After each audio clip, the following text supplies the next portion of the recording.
The first week of the Overwatch League has already brought a lot of excitement. We had some crazy performances, we had our first reverse sweep, and the Houston Outlaws managed to take down the reigning champions 3-2 in a 6-map thriller.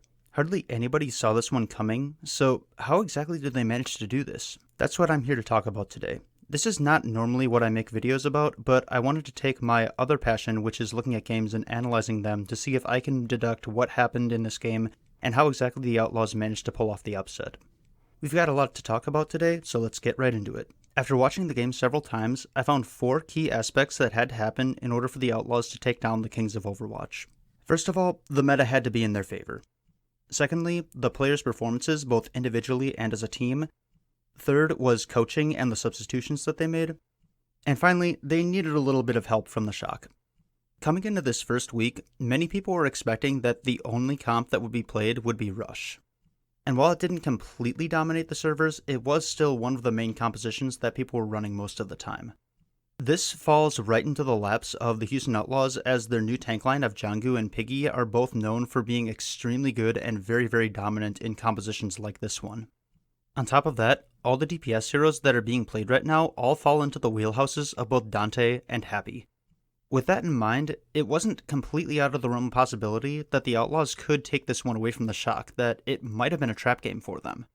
I even told my friends that I thought that there was a good chance that the Outlaws could steal this one away from them. I got flamed for it, but it turns out I was right. The only area of concern came from the supports. We didn't really know much about Juby, and he wasn't exactly one of the most hyped main supports coming into this season.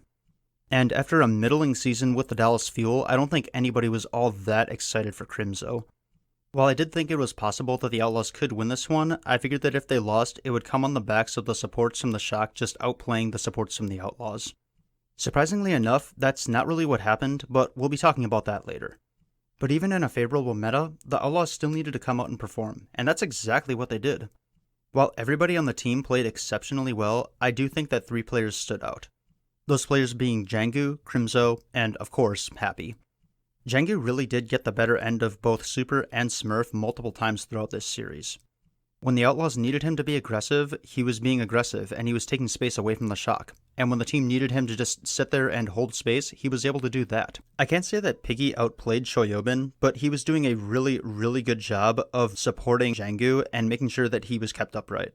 And collectively, both of their efforts made them the better tank duo in the server. They got aggressive when they needed to, but they also did a really good job of dialing it back and just holding space. They would sometimes just hold space and have faith that their DPS would be able to find a pick, and it paid off every single time, because they almost always did. Juby and Crimzo also did a phenomenal job keeping pace with the supports of the Shock, but I especially want to applaud Crimzo for being able to keep pace with Violet, who is widely considered to be the best support player in the world at this point. Dante on the Mei was phenomenal. His walls were always either splitting somebody off or forcing them to take an inferior angle, which usually would allow someone to get caught out. But at the end of the day, the MVP of this match has to go to Happy. This guy just seemed to not miss any shot that he took. It seemed like every time that he shot an arrow or shot a bullet from McCree, he was finding a headshot and he was getting a pick onto Violet, FD God, whoever was out of position. The individual effort from each player was superb. But ultimately, what really carried the day for the Outlaws was they just looked like the more cohesive unit. They looked like more of a team than the Shock did, who looked like they were just playing as 6 individual players. They also did a great job not falling for some of the traps that the Shock were trying to lay for them. There were a couple times, especially on Anubis, where you could see that they were trying to lure Janggu into running out and then getting walled off, but he wouldn't do it. They all had so much discipline, not only at the beginning of the series, but also at the end. If you want to beat the Shock, you can't just outplay them. You need to outlast them as well, and that's exactly what the Outlaws managed to do.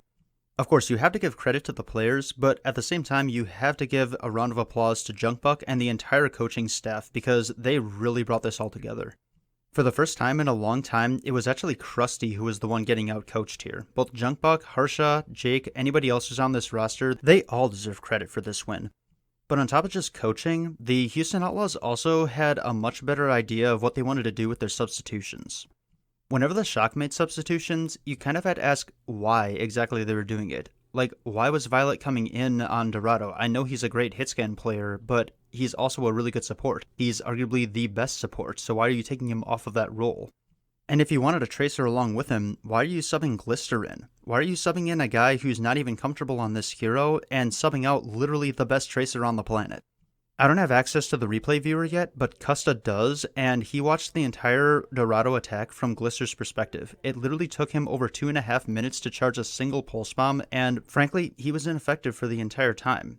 The Shock were basically going 5v6 because Jake was keeping him in check for the entire round. And we also can't forget that the Shock decided to bring in Tayo for the first map. I'm not sure why they decided to go with this. It was probably just to give him some playtime. And after how badly they dominated the LA Gladiators, who were supposed to be a title contender coming into this season, they probably weren't thinking that the Outlaws were going to be much of a threat. There didn't seem to be much rhyme or reason behind why the Shock were substituting one player in and one player out, especially with how well both Striker and Nero were playing for the maps that they were in. But the Outlaws, on the other hand, always seemed to have a plan when they subbed one player in for another. They brought Hydration in for Lijiang Tower because his strange hero pool just works really well on that map. And it worked really well. His Doomfist was wrecking the backline of the Shock, and Tayo was just completely outmatched back there. He didn't know what to do.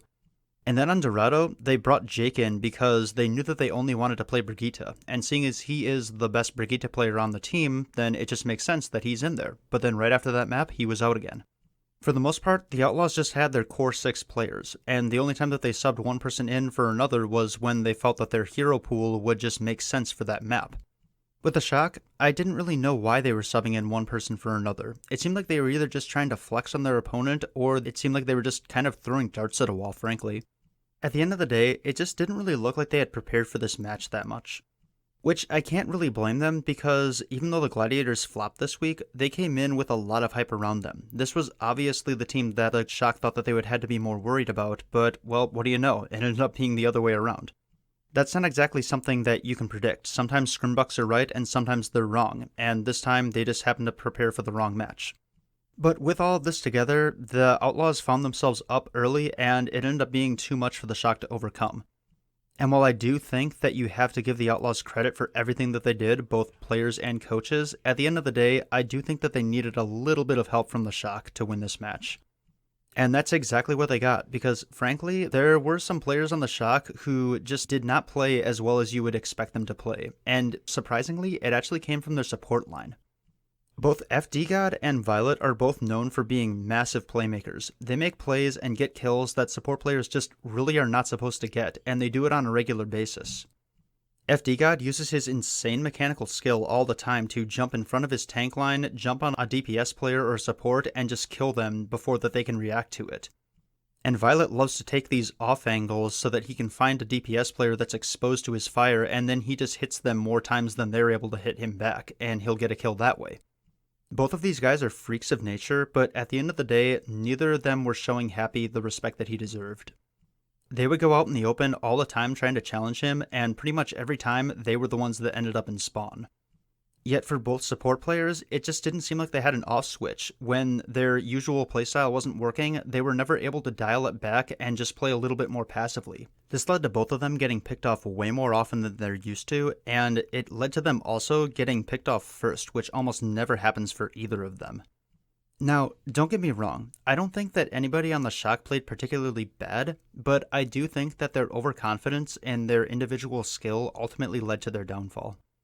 And with that, that's what I was able to find. I think between the meta falling in the Outlaws' lap, the individual player performances, and also their ability to play as a team, the superior coaching from Junkbuck and Harsha and anybody else on the Outlaws, and also a little bit of help from the Shock ultimately led to the Outlaws being able to win this series. Now, do I think that this is the end of the Shock? Absolutely not. And frankly, I don't think that we can expect them to play this sloppily again for at least a very long time. This is usually what happens with this team. They usually have a slower start, they'll take a couple losses that they normally wouldn't, but then they end up coming back stronger than ever. If anything, a loss this early to a team like the Outlaws might have ended up being the worst thing possible for the rest of the league, but it is still a pretty hype game, it was an awesome match, and it'll probably go down as one of the greatest regular season games of all time. And there you have it. This is how I believe the Houston Outlaws were able to take down the San Francisco Shock. I really hope you guys enjoyed this video. I know it's not like my usual content, but I'm hoping that maybe if I expand my horizons, maybe I can start to get this channel out there a little bit more. If you enjoyed this video, please leave a like, comment, subscribe. It really does help the algorithm. I know it's kind of a meme, but it really does, and I am trying to get this channel out there a little more because I want my outreach to be bigger for you guys. But at the end of the day, thank you all for watching. I hope you have a great rest of your week, and I hope you enjoy week 2.